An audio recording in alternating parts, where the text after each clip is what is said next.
بسم اللہ الرحمن الرحیم الصلاۃ والسلام علیکہ یا رسول اللہ وعلی آلک و اصحابک یا حبیب اللہ۔ سامعین گرامی، فضل یزیدی نے حرمین طیبین میں بھی جھوٹ، گستاخیوں اور رسول کریم صلی اللہ علیہ وسلم پر بہتانوں کا سلسلہ جاری رکھا ہوا ہے۔ الٹا ہمیں کہتا ہے کہ یہ عادت سے باز نہیں آتا۔ تو ایسے مقدس مقامات پر گستاخیاں کرے، ہم تیری گرفت نہ کریں، یہ کیسے ہو سکتا ہے؟ تو بالفرض سکندر کی سد سکندری کے پیچھے بھی گستاخیاں کرے گا تو انشاءاللہ العزیز ہم وہاں بھی تیرا ناک میں دم کر دیں گے۔ ہم نے الحمدللہ دنیا پر واضح کر دیا کہ فضل یزیدی قرآن و حدیث کی توہین کرنا جانتا ہے، سمجھ نہیں سکتا۔ ہماری اس حق گوئی سے اس کو اتنا تکلیف ہوئی، دیکھیں تو لگتا ہے کہ اس کا جگر ابھی ناحق غصے سے پھٹ جائے گا۔ ایسے 2-4 کلپ اور آ گئے تو اس کا ویسے ہی ہارٹ فیل ہو جائے گا، یا کم از کم بقول اس کے پیر کے اس کی رہی صحیح عقل بھی ختم ہو جائے گی۔ مزید اب بھی آپ غور کریں تو لگتا ہے اس کو مالیہ خولیہ ہو چکا ہے، دماغی توازن کھو بیٹھا ہے، اس کو پتہ ہی نہیں چل رہا کہ میں کیا کہہ رہا ہوں۔ مثلا خود بیٹھا مکہ مکرمہ میں ہے اور کہتا ہے کہ اس نے کلپ یہاں ریکارڈ کرایا ہے، حالانکہ فقیر نے یہ کلپ مدینہ منورہ میں ریکارڈ کرایا ہے۔ اس کو یہ بھی پتہ نہیں چل رہا کہ میں کہاں بیٹھا ہوں اور کلپ کہاں ریکارڈ ہوا۔ پھر جھوٹ بولا کہ تو اندھا کتا ہے، تجھے اقاصہ نظر نہ آیا، حالانکہ یہ خود اندھا ہو چکا ہے۔ فقیر نے تو پوری عبارت پڑھی ہے، فأخرجتہ من عقاصہ۔ اگر فقیر نے نہیں پڑھی تو یہ سچا، اگر پڑھی ہے تو لعنت اللہ علی الکاذبین۔ آجا اسی پر ہی فیصلہ کر لیتے ہیں، ہمت ہے تو۔ پھر علم کا اظہار کرنا چاہا تو جہالت کا اظہار کر بیٹھا۔ کہتا ہے عدد کا مفہوم مخالف مراد نہیں ہوتا، جیسے قرآن کریم میں ہے 70 مرتن، حالانکہ کم از کم یہ تفسیر مظہری ہی دیکھ لیتا کہ یہاں 70 سے عدد نہیں کثرت مراد ہے۔ یہ ہے جو دوسروں کو تفسیریں نہ دیکھنے کا طعنہ دیتا ہے اور خود کو مفکر عرب و عجم کہتا ہے۔ پھر کہا کہ اعراب میں نے اس لیے بدلا چونکہ بلتع مسلمان نہیں تھا، لہٰذا میں نے زبر کو پیش سے بدل دیا۔ سامعین گرامی، بتائیں یہ دلیل مالیہ خولیہ کا اظہار نہیں تو اور کیا ہے؟ پھر اس نے اپنے جوابی کلپ میں سارا زور اس پر دیا کہ حدیث پاک میں لنلقینہ ہے، بار بار اس کو پڑھ رہا ہے۔ حال یہ ہے کہ اکثر مدارس میں پڑھائی جانے والی بخاری شریف کا جو نسخہ ہے وہ یہ پیش ہی نہ کر سکا، کیونکہ اس کو پتہ تھا کہ اس میں لتلقینہ ہے۔ یہ ہیں علامۃ القادیان جو ڈنڈی مار رہے ہیں۔ جو نسخہ دکھایا اس میں بھی یہودیانہ قطع و برید سے کام لیا، اصل صیغہ پورا دکھا ہی نہیں رہا۔ تیرے بقول اس میں لنلقینہ ہے تو یہ چھپانا کیسا؟ تجھے تو مالیہ خولیہ ہو چکا ہے۔ جمع کر اپنے سارے چمچے، کڑچھے، شتر بے مہار غیر مہدی شاگردوں کو، دکھائیں تجھے بخاری شریف جلد اول مطبوعہ المیزان لاہور صفحہ نمبر 422، جس پر لتلقین الثیاب موجود ہے۔ پھر نکالیں مسلم شریف مطبوعہ قدیمی کتب خانہ کراچی صفحہ 302، پڑھ کر سنائیں تجھ اعمیٰ کو لتلقین الثیاب۔ پھر نکالیں عمدۃ القاری جلد 16 مطبوعہ مکتبہ رشیدیہ کوئٹہ صفحہ 230، سنائیں تجھ اعور کو لتلقین الثیاب۔ پھر نکالیں نزہۃ القاری مطبوعہ فرید بک سٹال لاہور جلد 4 صفحہ 142، سنائیں تجھ عدیم البصر والبصیرت کو لتلقین الثیابہ۔ پھر بھی جہالت زور کرے جو نیچے ترجمہ میں علامہ محمد شریف الحق امجدی لکھ رہے ہیں کہ خط نکالو یا کپڑے اتارو۔ اب تو ہی بتا کہ مقتضائے لا تخرجن کیا ہے، مقتضائے غیرت صحابہ کرام علیہم رضوان کیا ہے، جبکہ متن بخاری شریف بین السطور بھی اسی جانب مشیر ہے کہ یہاں لتلقین تا کے ساتھ ہے۔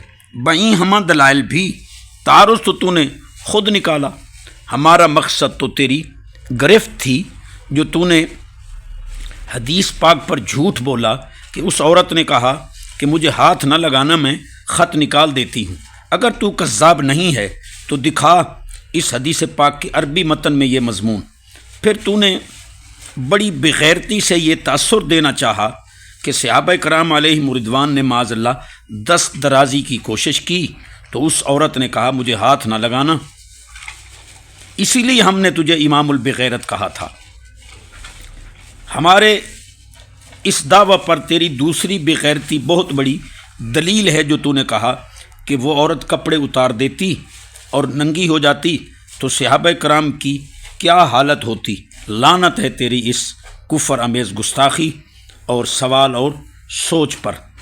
تجھ جیسے ظالم نے تو اپنے اوپر قیاس کیا، عام مومن بھی ایسی کیفیت میں چشم پوشی اور کنارہ کشی اختیار کرتا ہے۔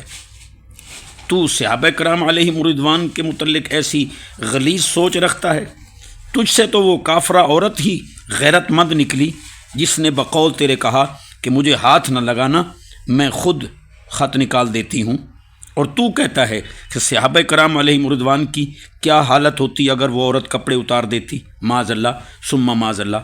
گستاخ ملا، ایک غیرت مند مسلمان کی سوچ تو یہی ہے کہ اگر بالفرض وہ ایسا کرتی تو صحابہ کرام علیہم رضوان کم از کم ہر وہ طریقہ اختیار فرماتے جس سے ایک عام مسلمان کی عصمت پر بھی حرف نہ آئے۔ صحابہ کرام علیہم رضوان کی عصمت تو اس سے کہیں وراء الورا ہے۔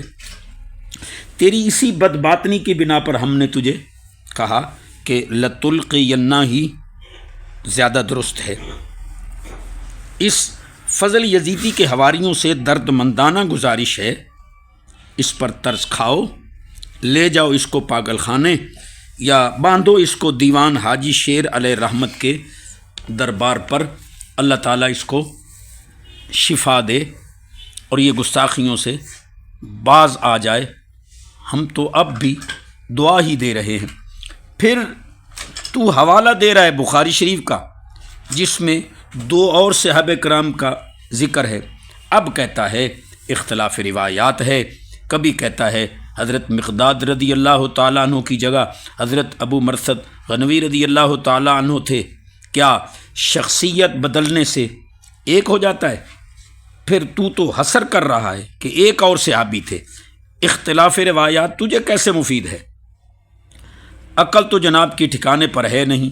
حوالہ بخاری شریف کا اور دلیل میں تفسیر ابن کثیر، جس بخاری شریف کا حوالہ دیا ہے ہمت ہے تو اسی سے ایک اور ثابت کر کے دکھا۔ یہ چکمے دینا یہ جوہلا کا کام ہے۔ پھر تو نے کہا کہ تجھے تمیز ہی نہیں کافرہ عورتوں کے شرعی احکام کی۔ جناب اگر آپ کو تمیز تھی تو وہ احکام بیان تو کرتے، کیا علم جواب دے گیا تھا؟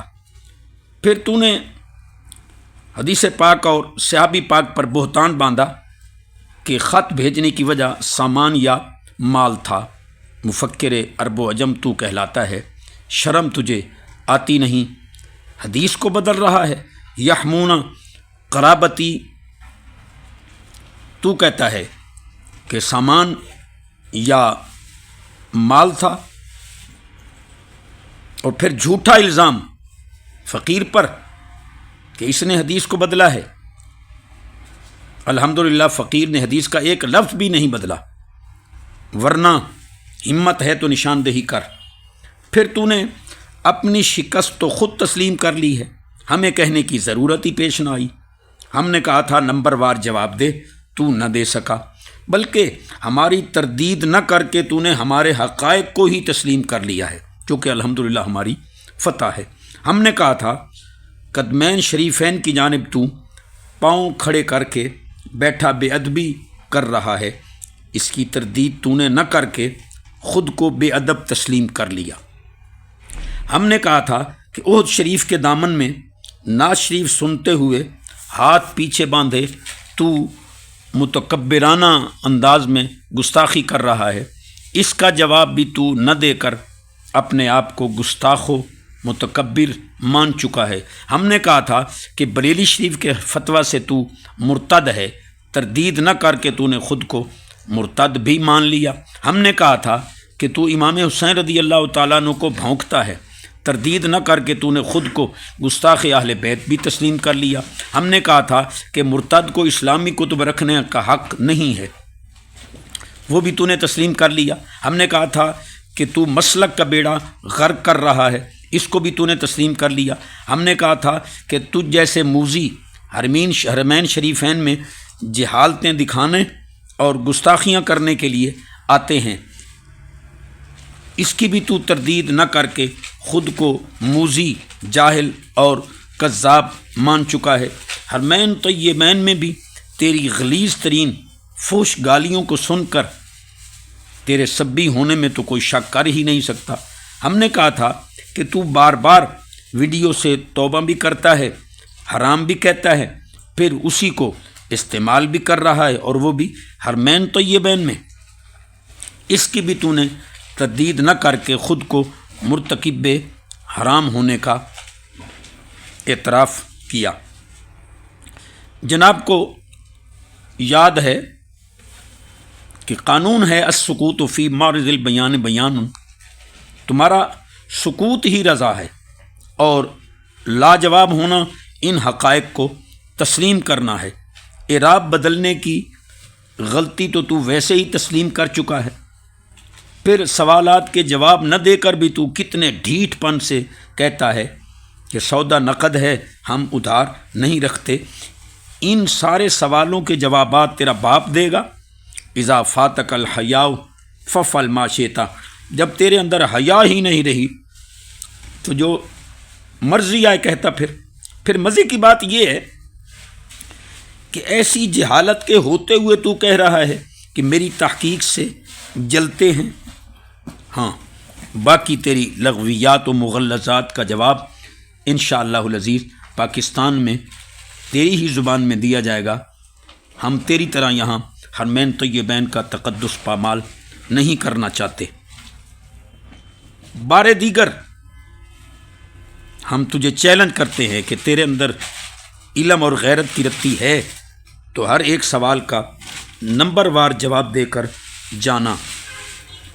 اگر ہر سوال کا جواب نہ آیا تو اصول مناظرہ کے مطابق ہم تیری شکست کا باقاعدہ اعلان کر دیں گے۔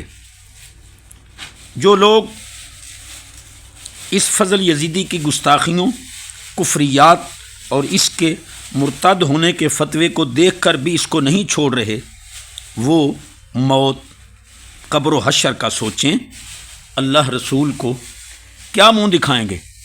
اکثر علماء جو اس کا دست و بازو تھے وہ اس کو چھوڑ کر خود اس کو برملا سٹیجوں پر اور ویڈیو بیان میں گستاخ کہہ رہے ہیں۔ تم بھی اس سے کنارہ کش ہو جاؤ، اس کے پیچھے چل کر یزید کو راضی نہ کرو، اس کو چھوڑ کر اللہ عز و جل، رسول کریم صلی اللہ علیہ وسلم، صحابہ کرام اور اہل بیت اطہار علیہم الرضوان اور امام حسین رضی اللہ تعالیٰ عنہ کو راضی کرو تاکہ تمہاری آخرت اچھی ہو جائے۔ والسلام، عبد الحمید چشتی، مدینہ منورہ، زادہ اللہ شرفوں و تکریمہ۔